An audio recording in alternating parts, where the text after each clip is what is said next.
14లో మనకు 47.7 వచ్చింది, వాళ్ళకి 45.67. మార్జినల్గా 1-2%తోనే 14లో మనం విన్ అయ్యాం.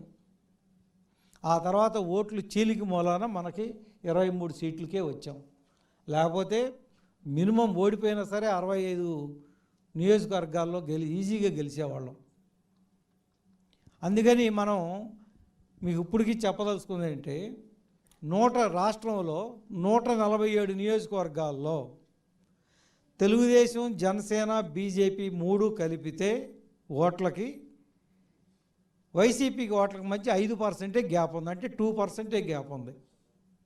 మనం 2019 ఓట్లని సస్టైన్ చేసుకుని ఇంకొక 2% ఎక్స్ట్రా తెచ్చుకుంటే 147 కాన్స్టిట్యున్సీలో గెలవచ్చు. 28 కాన్స్టిట్యున్సీలు, ముఖ్యంగా కర్నూలు అండ్ కడప, అక్కడ తెలుగుదేశము, బీజేపీ, జనసేన కలిసినా కూడా వైసీపీకి మనకు వాళ్ళకి మధ్య గ్యాపు 10 లక్షల ఓట్లు తేడా ఉంది.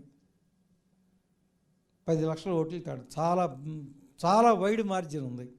అందుకని మేము ఇక 175 నియోజకవర్గాలని సమానంగా అందుకని మేము బలహీనమైన నియోజకవర్గాలు, బలమైన నియోజకవర్గాలు కొంచెం పక్కన పెట్టండి, అన్నిట్లో సమానంగానే పనిచేయాలి.